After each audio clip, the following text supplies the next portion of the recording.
Nesse momento eu convido a todos que façamos a nossa prece para iniciarmos os nossos trabalhos, elevando os nossos pensamentos a Deus, nosso Criador, um sentimento de gratidão. Dizemos obrigada, Pai, pela bênção que nos dá da vida, por aqui estarmos em mais esta oportunidade abençoada que nos dá, de convivermos com os nossos irmãos, de trabalharmos, de lutarmos pela nossa redenção, pela nossa evolução. Graças te damos, Senhor, pelo nosso amigo, irmão, Mestre Jesus. Mestre, amigo, pelos teus ensinamentos, teus exemplos, tuas palavras que deixaste como nosso roteiro seguro, a iluminar os nossos caminhos nessa jornada. E aos nossos amigos espirituais, em especial benfeitores que nesta casa estão, a nos receber de braços abertos, nos acolhendo, nos trazendo as bênçãos, iluminando as nossas mentes, nos preparando para ouvirmos as palavras que nosso irmão nos dirá hoje, serenando os nossos corações também. E assim, nesta tarde e noite de hoje, rogamos a Manuel Quintão, dirigente espiritual desta casa, que venha comandar as nossas atividades, que sejam de muita harmonia e de muita luz para todos nós. Iniciando então as nossas atividades de doutrina e passe de hoje, rogando as bênçãos de nosso Mestre Jesus, iniciamos hoje os nossos trabalhos. Que a sua luz e o seu amor esteja conosco, hoje e sempre. Que assim seja. E hoje nós temos a alegria de ter conosco Gabriel Castelém, ele que vem de Blumenau, para conversar conosco sobre o assunto a lei divina. Que a espiritualidade amiga lhe envolva. Tenhamos todos uma boa palestra. Muito obrigado. Então, boa tarde, boa noite a todos. O tema sobre o qual nós vamos refletir um pouco, é um tema que nos toca muito de perto. Porque todas as filosofias e doutrinas religiosas do mundo falam sobre a lei divina, sobre a lei de Deus. E elas falam, no geral, que se andamos próximos à lei de Deus, no caminho da lei de Deus, somos felizes. Algumas filosofias dizem que, seguindo a lei de Deus, nos salvamos. É que conquistamos a felicidade que tanto almejamos. Nos salvamos de nós mesmos, das nossas imperfeições. Assim como quando andamos longe da lei divina, sofremos. Então esse assunto é um assunto que nos toca muito de perto. Essa lei de Deus. Na doutrina espírita, nós vamos encontrar muito naturalmente a lei divina permeando todo o conhecimento espírita, mas mais especificamente, nós vamos encontrá-la na parte 3 do Livro dos Espíritos. Toda a terceira parte do Livro dos Espíritos diz respeito à lei divina. Cada um dos capítulos, em cada um deles, Allan Kardec reuniu os ensinamentos dos Espíritos sobre um dos aspectos da lei divina. Mas o primeiro dos capítulos dessa terceira parte, o primeiro deles, é intitulado A Lei Divina. E nesse capítulo, então, Allan Kardec reúne esse conhecimento que os Espíritos transmitiram sobre a lei divina como um todo, sobre a lei divina no geral. E nos capítulos seguintes, então, ele detalha essa lei divina. Só que para nós começarmos a tratar desse assunto, essa lei divina, nós temos que primeiramente refletir um pouco sobre a lei em si, para depois sabermos qual é a lei divina. E muito naturalmente nós não conseguimos, no atual estágio do nosso desenvolvimento, da nossa evolução, desvendar o pensamento divino integral acerca da lei divina. Mas nós conseguimos sim entender um pouco das características, das circunstâncias dessa lei, da conveniência, da necessidade que essa lei divina representa. E nós conseguimos entender isso a partir de um paralelo que podemos traçar com a própria lei humana, com a nossa lei humana.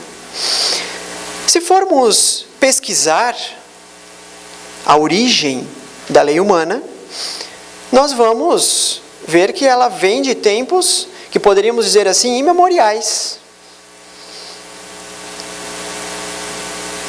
Na época de Jesus, já havia a lei humana. Roma Antiga, tínhamos a lei humana.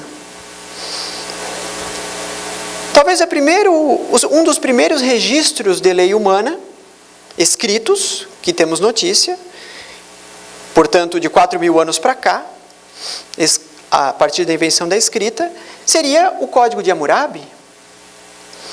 O Hammurabi foi um dos reis da Babilônia, na região da Mesopotâmia, e que codificou, talvez um dos primeiros, um código de leis humanas. E aí nós estamos falando algo em torno de 2.000 anos antes de Cristo. O mesmo ocorre, paralelamente, com o povo hebreu, que por volta de 1.500 anos antes de Cristo, Moisés organiza o conhecimento, a lei do povo hebreu, que está lá no livro Levítico e Deuteronômio do Antigo Testamento. Então vemos que a lei humana ela vem de tempos imemoriais. Mas os historiadores e pesquisadores das origens da legislação, eles identificam que mesmo antes disso, mesmo antes da escrita, nós já tínhamos leis, regras de conduta, de comportamento. Os historiadores, analisando o homem primitivo, que corria pelos campos, nômade, buscando alimentos, não se estabelecia em nenhum local, porque tinha que ir em busca de alimentos. Nesse homem primitivo já vigorava, sim, uma lei. Uma lei não escrita, mas com plena vigência. No meio desse homem primitivo, vigorava a lei da força. Ou seja, a vontade do mais forte submete o mais fraco. Era a lei não escrita, não falada, mas que já vigorava. E que, por sinal, vigora entre os seres inferiores, os animais. Mas nós somos, o homem primitivo, fomos inteligentes. E nós logo percebemos que essa lei da força, ela tinha alguns fatores que poderiam flexibilizá-la ou torná-la um pouco diferente. Nós logo percebemos, nos nossos agrupamentos humanos, que se nós estivéssemos reunidos em mais de um indivíduo, a nossa força seria somada para fins de nos defendermos. Então nós logo começamos a perceber que seria conveniente andarmos em grupos. Começamos a andar reunidos. Porque se nós encontrássemos um outro indivíduo que fosse individualmente mais forte do que nós em grupo conseguiríamos nos defender. E passamos então a andar em grupos. E conforme esses grupos, essas reuniões de indivíduos começaram a crescer, isso permitiu com que o homem parasse de viajar, parasse de ser nômade. Como ele conseguiu uma certa estrutura de segurança a partir de um grupo que estava inserido, ele para de viajar, se assenta num território, cerca o seu território e passa a dizer que, a partir de agora, dentro desse espaço, Ou melhor, esse espaço é meu. Dentro desse espaço, eu me defendo. E o grupo começou, então, a se estabelecer. Aí o homem começa a plantar, domesticar animais, começa a desenvolver instrumentos, porque antes, na época, enquanto era nômade, ele só poderia desenvolver instrumentos que ele pudesse carregar consigo. A partir do momento que ele se estabelece num território, ele começa a desenvolver instrumentos maiores, com os quais ele não precisava andar consigo, ele não precisava carregá-los. O homem continua evoluindo. E esses grupos formados a partir de uma necessidade de defesa, eles vão crescendo. 10 indivíduos, 500 indivíduos, 1000 indivíduos, e esses grupos vão crescendo. 10.000 indivíduos. E as reuniões, esses ajuntamentos de indivíduos, começam a formar as cidades. E aí, outro problema aparece. É porque não havia só o problema do ataque externo. No princípio, no início desses agrupamentos, a única preocupação era o ataque externo. Dentro das famílias, aquele que tinha a força física, a figura masculina, muito naturalmente exercia dentro da sua família também a força. Mas a partir do momento que esses grupos começam a se desenvolver e crescer, e reunir uma grande quantidade de indivíduos, começam a ocorrer problemas internos. Aquilo que no início era só a preocupação vinda de fora, começam a haver problemas internos. Então um indivíduo brigava com o outro, um furtava um item que era do outro, se agrediam. Imaginemos homens primitivos. E aí, além daqueles problemas que vinham de fora, começam a ter problemas internos. E os historiadores nos contam que esses problemas começaram a ser solucionados por uma espécie de consenso, uma espécie de acordo tácito, não escrito, mas entre os chefes de famílias. Aqueles que tinham o poder da força dentro das famílias. Então, quando um indivíduo cometia um furto, por exemplo, nessa comunidade primitiva, havia um consenso entre os chefes das famílias que a sanção adequada para aquele indivíduo era tal. Quando 2 indivíduos se agrediam, a sanção para aquele fato era tal, para o culpado. Só que os grupos humanos continuam crescendo. 1000 indivíduos, 10.000, 50.000 indivíduos. E esses problemas, que antes eram pontuais, começam a se multiplicar. Se multiplicar, se multiplicar, se multiplicar.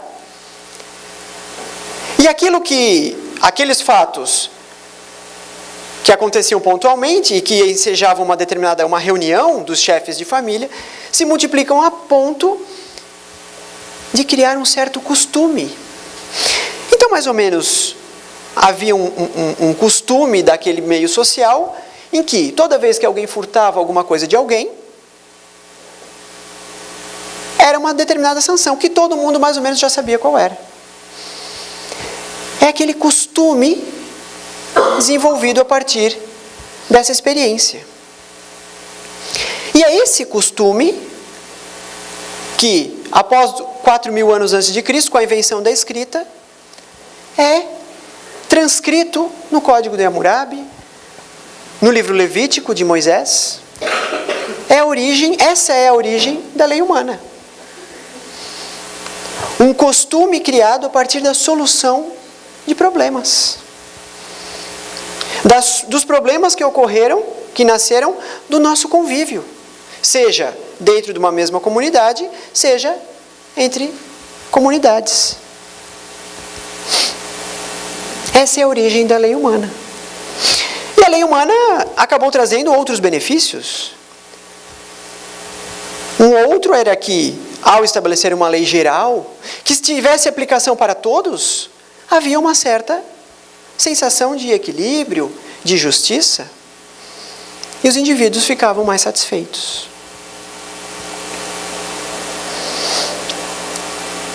E assim, então, é que nós chegamos à noção, uma noção ainda muito parca, dos porquês da lei de Deus. Do porquê Deus governa o universo por meio de leis.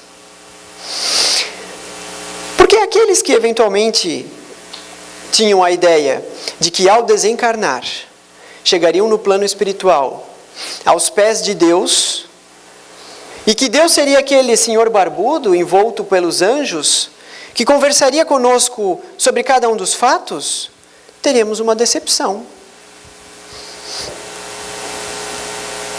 Porque Deus não decide caso a caso. Deus não vai dizer para nós, olha, no dia 28 de julho de 2018, às 5 horas da tarde, você fez uma coisa que não deveria ter feito.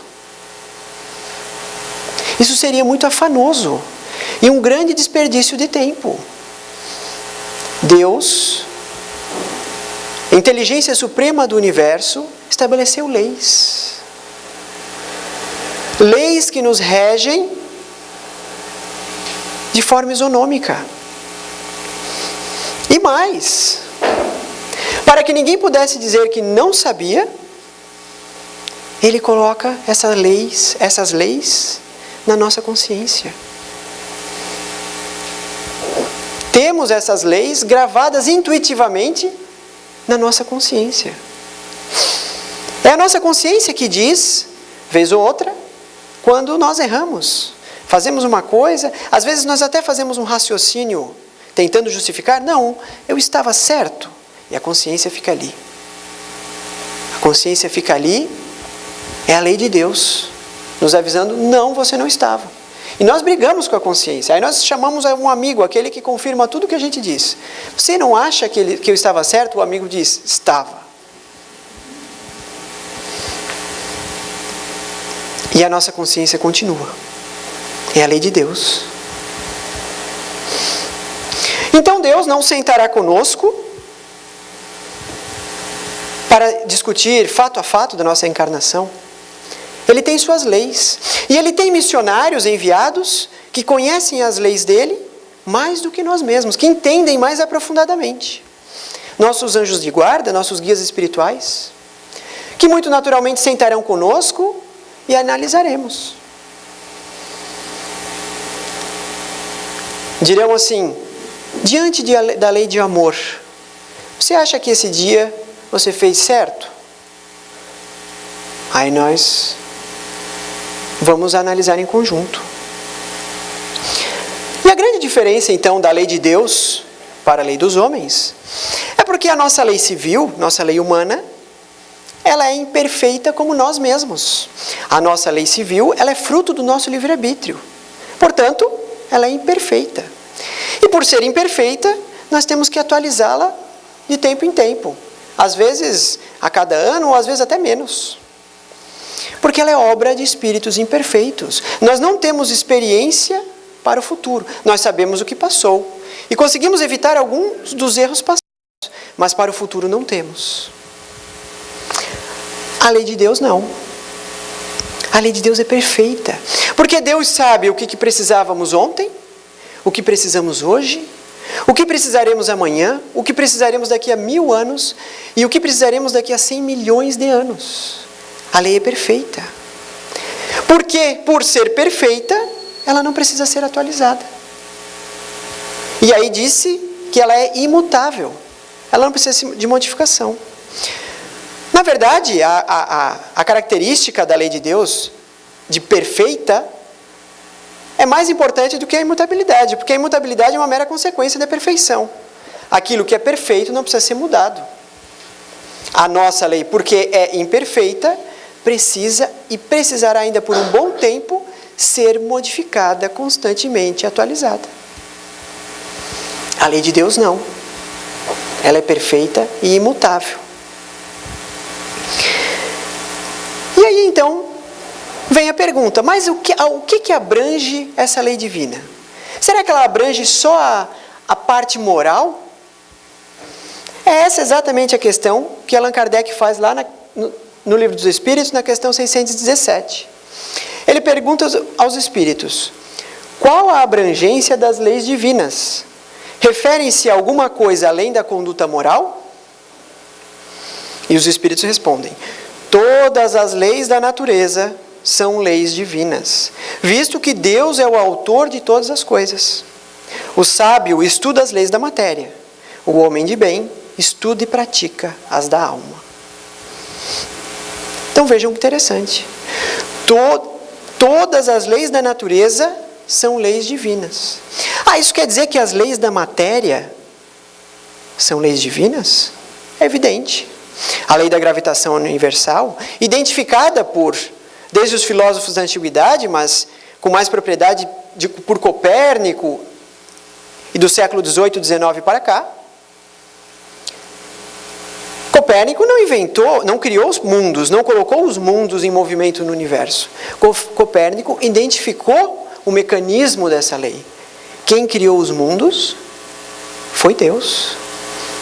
Quem situou as relações existentes entre os mundos foi Deus. A lei é dele. Nós identificamos os mecanismos. A lei de conservação das massas: nada se cria, nada se perde, tudo se transforma. Ainda que nós queiramos, nós não conseguimos eliminar um elemento material. Fazemos uma fogueira e colocamos. O que vai acontecer é uma reação química que desintegra as moléculas, mas as moléculas continuam existindo. Elas vão para o solo, vão para a água, servem de minerais para as plantas, para alimentos. Lavoisier identificou o mecanismo dessa lei, mas a lei não é dele. A lei é de Deus. Portanto, todas as leis da natureza são leis de Deus.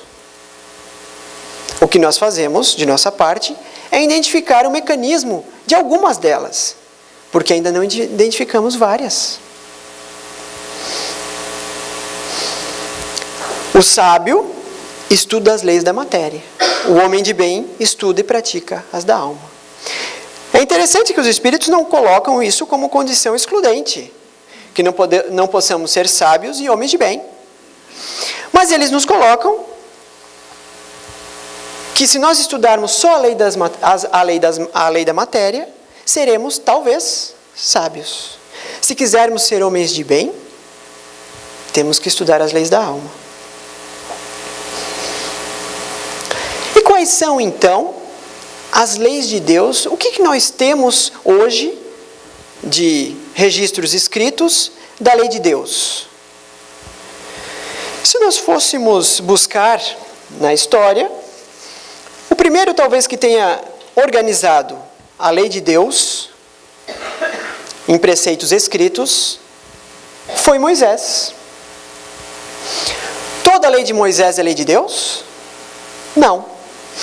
Moisés estabeleceu a lei de Deus, que ele recebeu por inspiração mediúnica, e gravou-as numa pedra. Não se sabe se foi pneumatografia, escrita direta, ou se ele mesmo gravou. Mas pela natureza das normas que ele estabeleceu, pelo menos as 10 primeiras, pela sua continuidade no tempo, elas indicam que são a lei divina. A parte que se segue das 10 primeiras leis que Moisés estabelece foram modificadas com o tempo, porque eram lei civil, lei humana. Então, se formos lá no livro Êxodo, do Antigo Testamento, no capítulo 20, vamos encontrar os 10 mandamentos, que são as primeiras leis que Moisés enuncia. Só que Moisés continua o livro Êxodo, todo o livro Levítico e uma parte do Deuteronômio, falando ainda de leis. Mas essas demais leis eram leis puramente sociais, humanas, necessárias àquele contexto em que se situava aquele grupo de pessoas, os hebreus. Mas as 10 primeiras não.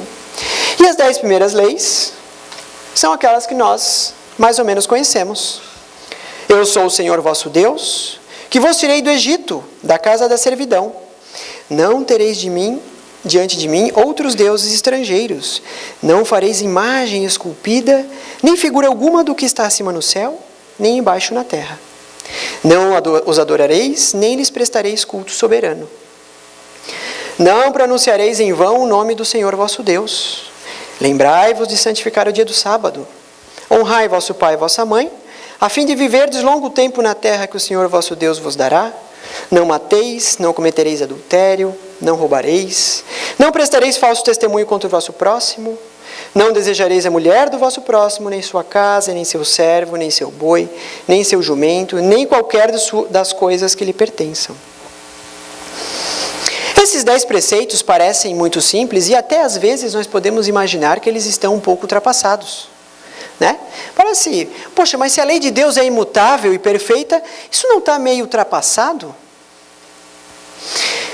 É que às vezes nós fazemos uma interpretação meio simplista desses 10 preceitos e achamos que eles estão ultrapassados. Nós interpretamos convenientemente para nos desincumbirmos das obrigações que nos cabem e aí achamos que isso aí está ultrapassado. Mas vejam, Moisés no primeiro mandamento, ele coloca, eu sou o Senhor vosso Deus, como em mensagem recebida, né? Eu sou o Senhor vosso Deus que vos tirei da casa do Egito, da casa da servidão, porque Moisés estava libertando os hebreus da escravidão no Egito. Não tereis diante de mim outros deuses estrangeiros. E não ter outros deuses estrangeiros não significa só não adorar de lábios outros deuses estrangeiros ou outros deuses. Significa não adorar de forma comportamental, não adorar com as atitudes outros deuses.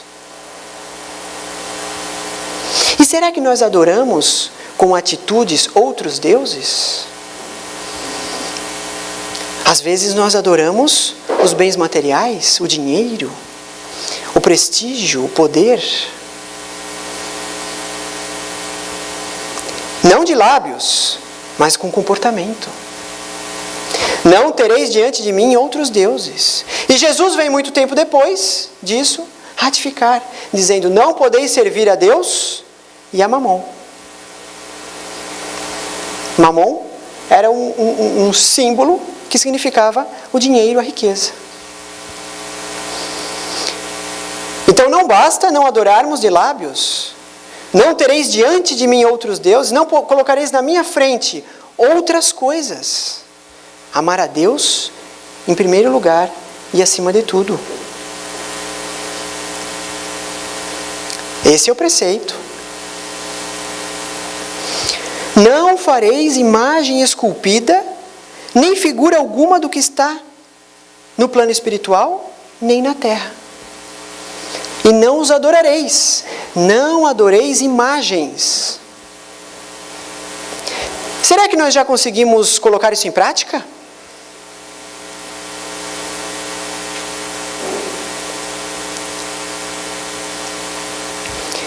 Moisés segue. Não pronunciareis em vão o nome do Senhor vosso Deus. E o terceiro é lembrai-vos de santificar o dia do sábado. Aí nós, para cumprirmos esses 2 mandamentos, nós dizemos o seguinte, nós proibimos as crianças de dizer, ai meu Deus, e o sábado a gente não sabe muito bem o que está acontecendo. E pensamos que estamos quites. Mas se nós formos observar a cultura hebraica da época de Moisés, o sábado, que até hoje os judeus chamam de Sabat, era o dia das orações. Então, a cultura hebraica era vivida em ciclos de 7 dias. 6 dias de trabalho e 1 de adoração. Nós, preguiçosos, chamamos o dia de descanso. Mas para os hebreus, era o dia da adoração. Então, era o dia das orações. Por isso que domingo é o primeiro dia da semana, segunda é o segundo, terça o terceiro, e assim vai. E o sábado era o 7º dia, o Shabat. Então, quando Moisés diz para o povo, lembrai-vos de santificar o dia do sábado, ele está dizendo, lembrai-vos das vossas orações. Lembrai-vos de fazer as vossas orações periódicas.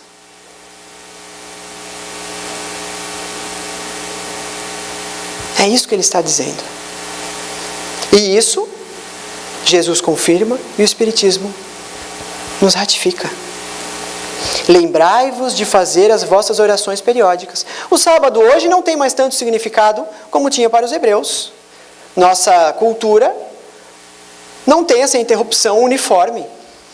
Mas as nossas orações periódicas, preferencialmente no mesmo dia, são indispensáveis ainda. Ao acordar, ao dormir, sempre que nos acontece algo de bom, algo de ruim, lembrai-vos das vossas orações periódicas. E ele segue. E não pronunciareis em vão o nome do Senhor vosso Deus. Se nós colocarmos as palavras em perspectiva, nós vamos perceber que isso tem muito mais profundidade. Não pronunciareis o nome do Senhor vosso Deus para pedir coisas vãs. É a mesma coisa. Eu quero um celular novo. Aí eu vou fazer uma oração, celular novo. Eu quero... Deus, resolve esse problema para mim. Não usemos o nome de Deus para pedir coisas vãs. Peçamos força, coragem, perseverança, inspiração, mas não nos privemos do trabalho que nos cabe. E segue. Honrai vosso pai e vossa mãe. Não mateis. O quinto, não mateis. Aí nós dizemos, não, esse eu não mato ninguém, em hipótese nenhuma. Mas não está dizendo não mateis alguém. Está dizendo não mateis. Não mateis. Não mateis a esperança do vosso próximo. E aí nós às vezes chegamos naquela segunda-feira, né? Pessoal, bom dia. O que tem de bom? Não mateis. Não mateis a felicidade alheia, a esperança do próximo, a coragem do próximo, o entusiasmo. Não mateis. A mesma coisa para o seguinte, não cometeis adultério. Qual adultério que nós nos lembramos? O adultério conjugal. E claro que o adultério conjugal está inserido nesse contexto. Mas não é só isso. Porque adulterar é um verbo. O que significa uma gasolina adulterada? É uma gasolina que tem na sua essência algo que não era para estar ali. Ela está falseada na sua essência. Não cometeis adultério. Não falseie as coisas.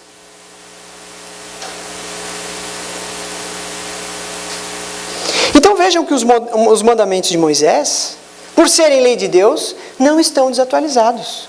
O que está desatualizado é a nossa interpretação a respeito deles. Porque a lei de Deus é perfeita e imutável. Mas eles são profundos. E o segundo grande registro das leis divinas vem com Jesus. Jesus resume, nos apresenta 2 preceitos. Amarás o Senhor teu Deus de todo o teu coração, de toda a tua alma e de todo o teu pensamento, e o teu próximo como a ti mesmo. Jesus nos dá um preceito sublime, uma visão sintética de um espírito puro acerca da lei de Deus.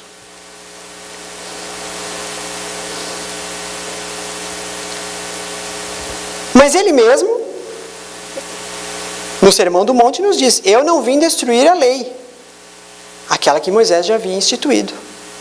Ele veio, ele diz: eu não vim destruir a lei, mas, pelo contrário, vim dar-lhe cumprimento.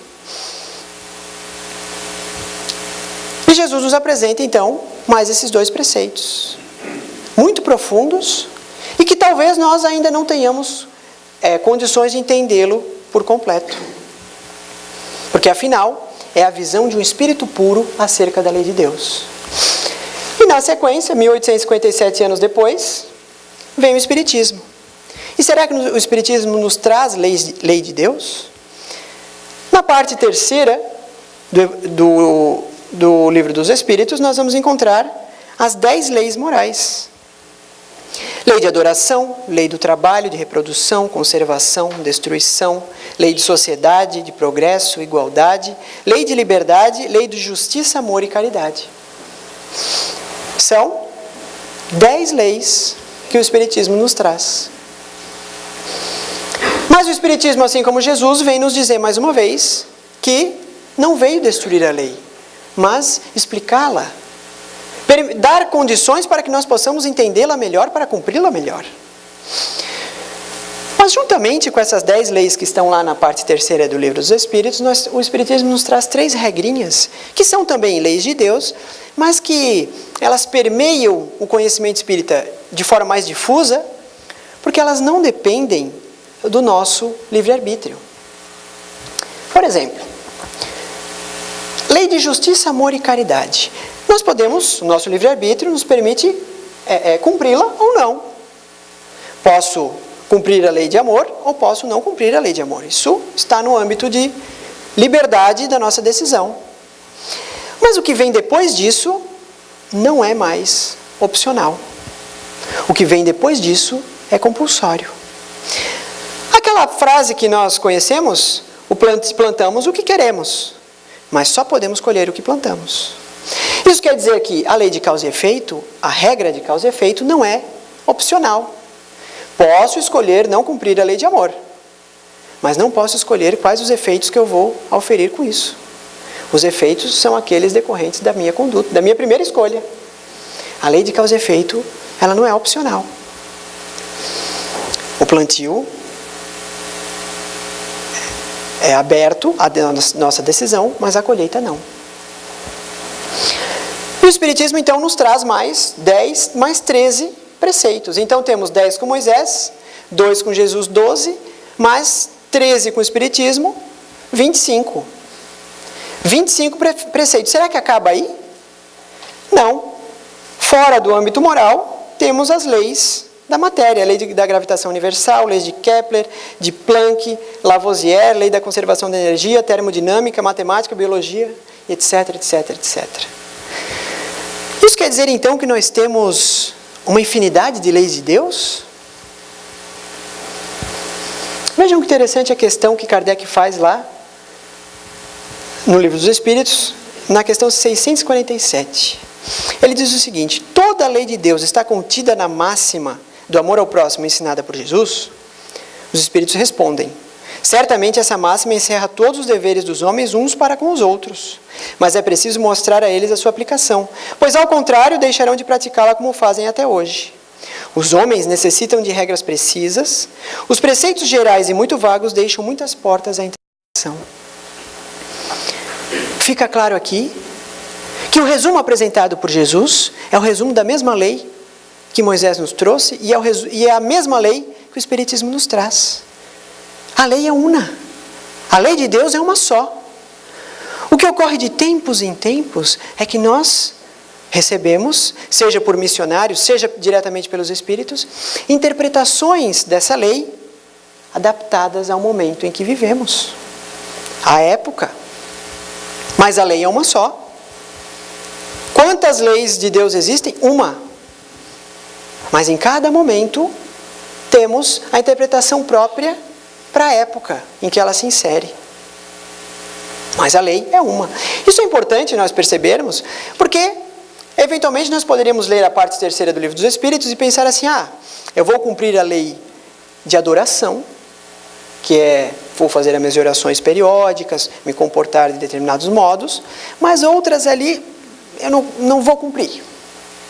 Vou me isolar no alto de um monte, sozinho, e cumpro a lei de adoração. Mas a lei de Deus é uma só. Não adianta cumprir uma parte dela e outra parte não, porque temos a lei de sociedade, a lei do trabalho. Então ela tem que ser cumprida em conjunto. Os preceitos em conjuntos, porque ela é uma unidade. O que temos é interpretações. O Espiritismo nos traz detalhamentos, objetivos de como cumprir essa lei. E depois que Kardec organizou então esses 10 preceitos no Livro dos Espíritos, ele pergunta aos Espíritos: que pensais da divisão da lei natural em 10 partes? Essas 10 que estão lá nos capítulos do Livro dos Espíritos. E a espiritualidade diz o seguinte: olha, essa divisão da lei em 10 partes é mais ou menos a de Moisés e pode abranger todas as circunstâncias da vida, o que é essencial. Podes, pois, adotá-la sem que por isso tenham qualquer coisa de absoluta, como não o têm os demais sistemas de classificação, que dependem do ponto de vista sob o qual se considere uma coisa. Então ele diz: olha, a classificação que fizeste, a espiritualidade diz para Kardec, é boa e pode abranger uma grande parte das circunstâncias da vida, mas não acredite que ela vai ser, não admita interpretações mais aprofundadas. Não acredite que no futuro não receberás mais informações a respeito. Porque o que muda é o nosso aprofundamento na lei, não a lei. Então, a classificação do Livro dos Espíritos é boa para a época atual. Mas quando estivermos mais adiantados na nossa linha evolutiva, receberemos mais informações a respeito, mais aprofundadas, que talvez hoje ou não entenderíamos, ou isso nos deixaria deslumbrados, assustados. Então, é uma das classificações que é boa. E se formos então tomar lado a lado Moisés, Jesus e o Espiritismo, nós vamos ver que os preceitos têm mais ou menos a mesma estrutura. Falam da nossa relação com Deus e da nossa relação com o próximo. Com Moisés, os 3 primeiros mandamentos falam da nossa relação com Deus. Com Jesus, o primeiro mandamento fala da nossa relação com Deus. E com o Espiritismo, a primeira das leis, que está no Livro dos Espíritos, fala da nossa relação com Deus. As demais falam da nossa relação com o próximo. E dentro dessas relações, então, nós temos, na lei de Deus, nossas relações com Deus, que é estudada no âmbito da moral e das religiões, por enquanto, porque cada vez mais a nossa ciência se aproxima dos efeitos da nossa relação com Deus, dos efeitos benéficos para a nossa saúde física da nossa relação com Deus. A nossa relação com o próximo, ainda estudada somente no âmbito da moral e das religiões. A nossa relação com nós mesmos, porque essas 3 regrinhas que nós encontramos na doutrina espírita, a lei da reencarnação, a afinidade e causa e efeito, ela regulam as nossas relações com nós mesmos. Somos hoje o resultado do que fomos ontem. Estamos afinizados hoje com aqueles que são iguais a nós. E vamos reencarnar enquanto não nos livrarmos das nossas próprias imperfeições. Ela regula as relações nossas para conosco.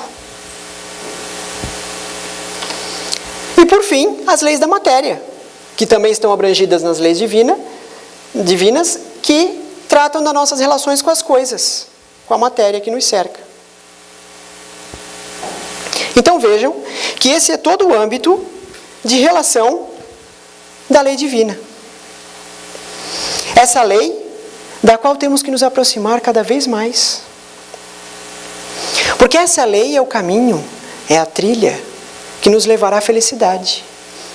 É a trilha que nos conduz à salvação, à felicidade, por meio da nos desembaraçarmos da nossa liberação dos nossos próprios defeitos.